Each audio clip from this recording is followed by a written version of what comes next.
And God said, "Let there be The light." Lord says, "Let my people go." I am the way and the truth and the life. No one comes to the Father except through me. This is the Talkin Bible Podcast. Hello, folks. Welcome to Talkin Bible with me, Rohan Bell, and Phil Wearden. Hello, Phil.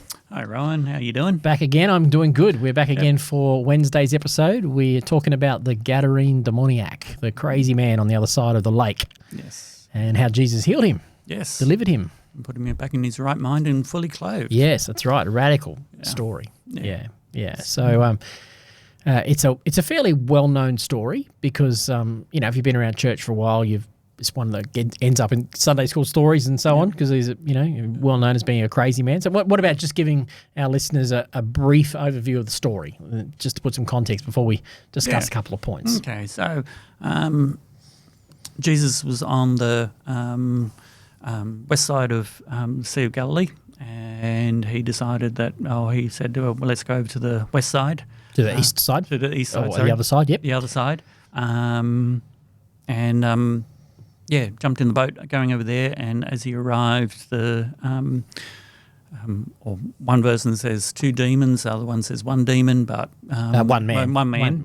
Yep. I think one version says there were two men. One version says there were the other version says there were one man. Yeah. Yeah. But basically, this man came running up to him who was full of demons and was naked and physically couldn't hold him down. The families had tried to hold him down, tried to put chains on him.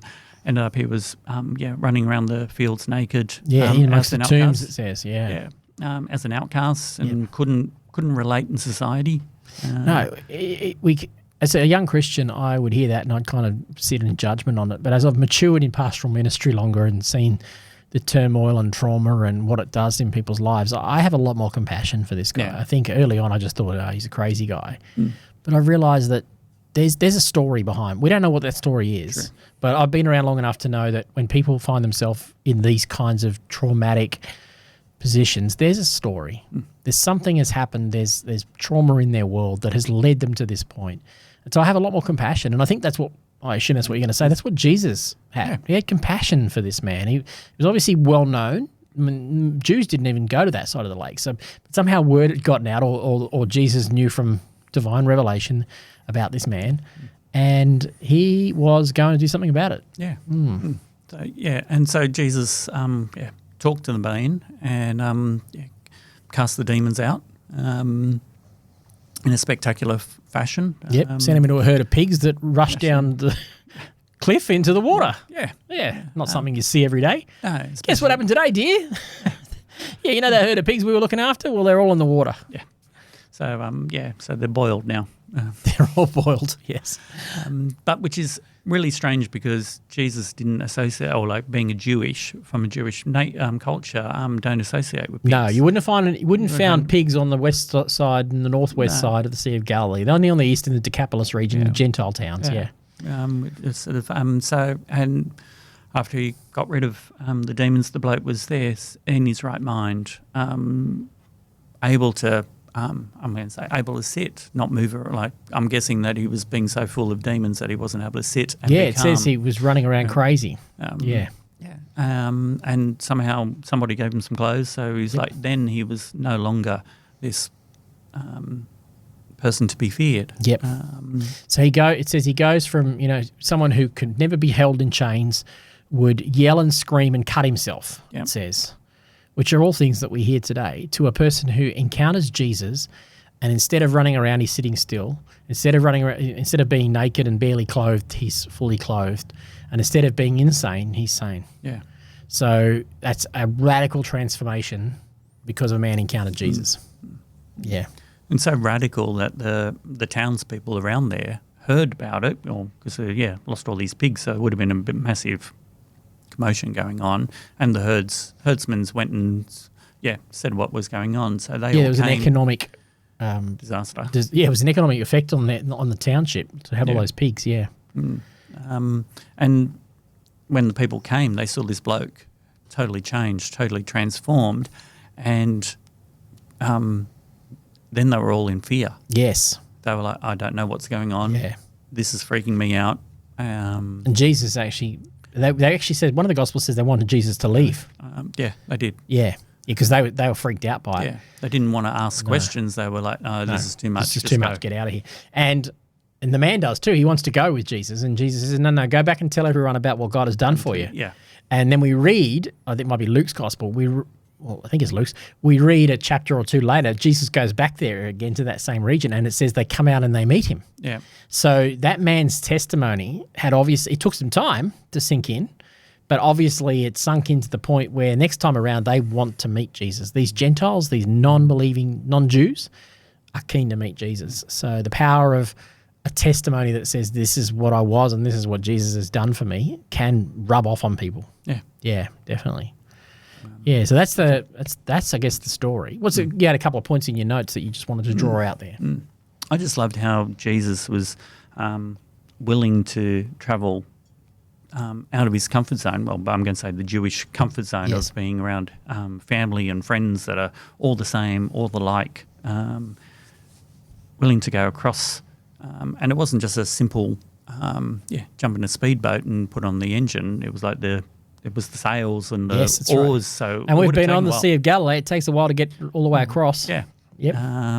So it wasn't, he was determined to do it to reach this one person who ultimately made a knock-on effect to everybody else. Yes. It was like he was willing to go out of his norm to reach and to touch and to help somebody else. Yep. And he went across out of his own zone. We were talking the first episode on Monday about the parable of the Good Samaritan and, being able to be willing to be inconvenienced. This is Jesus inconveniencing himself and his disciples. Hey, guys, I've got a lesson for you. Let's head over. I can just sort of imagine them on the lake going, what are we doing going over here, Jesus? What's all this about? We don't go over here. This is the wrong part of the lake. You've lost the point. We don't go to where those places. We stick to our side. It's safe over here. And Jesus is almost knowingly going, I want to show you a lesson here. Yeah. Gets him across there, heals this man, and delivers him from this demonic oppression, and then gets in the boat and goes back again. And then the next thing that happens is he gets back and he meets Jairus wanting to heal his daughter, and then we talked about that episode too. He's inconvenienced by the woman with the issue of blood. So there's some stories here showing Jesus bringing about his kingdom by being inconvenienced. And so I guess what you're saying is, and I think I had a chance to preach when we were on the boat on the Sea of Galilee, Yes. and I told this story about how standing out here and you could see both shores. We were closer to the western shore. We didn't go that far over to the east for that boat trip, but you could see it over there, and just made us realise that Jesus will travel across the stormy sea to reach you because he loves you so much, and he'll do that and then jump in the boat and get right back again because his love is great. Sort of reminds me of John 4, the woman at the well. Jesus had to go through Samaria to reach this woman. It's the same concept. Jesus goes out of his way to reach us, and set us free. And he knew this man's trauma, and he loved him enough to do something about it. That's it's a good reminder for me to sort of, who is a person who is in such a need? Yes. The need of Jesus' love. Yep. So For sure. how can I show that to somebody else? It's just a stark reminder that, and not to be the Pharisee who sits on the other side of the shore and sort of says, I'm not going over there. I'm not going over there. Jesus would say, come on, let's get in the boat and head over. Yeah. Yeah, for sure. Yeah. So now I just want to ask the question is, did Jesus mean to talk to the demons themselves or talk to good the question. person Right. and the demons spoke? Okay. And are we allowed to talk to demons or Right. not? Here's what I think.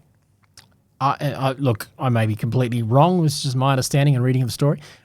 Entire doctrines of demon casting or exorcism have been built, and this story has been used as a bit of a framework for that, because things like Jesus says, what is your name? And you're shimmy talking to the demon, what is your name? And the demon answers, well, we're Legion because there's many of us in here. So out of that, built into that a fair share of paganism, mind you, I should say, which says this belief that if you knew the name of the spirit, that you could control the spirit. Yeah. And that was not unique to paganism. You see that in the story of Samuel in the Old Testament. Samuel's parents, they say, "What is your name that we may honor you?" But what Elkanah the father's really saying is, "I want to know who you are so I can control you." Because that was part of their belief, is that they could control.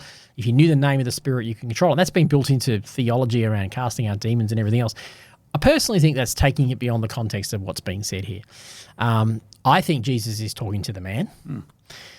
It's the fact that the man is so tortured and so traumatized that the enemy has been able to get sway over his mental well-being. That means that they end up speaking to Jesus. But clearly the conversation is Jesus does not enter into a big discourse with these demons.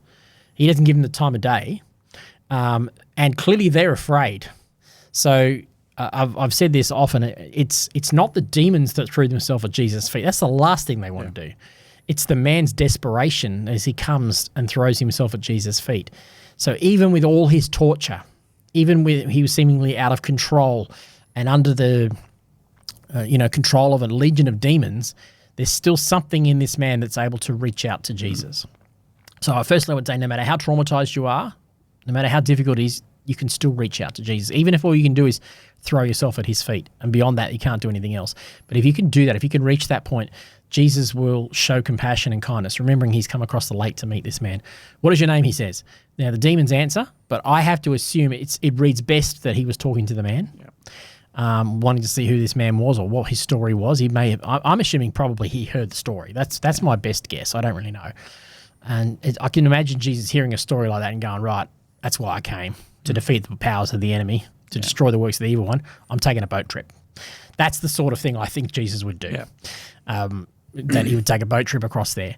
So he talks to this man. The demons are fearful, and all he says to him is, "Get out.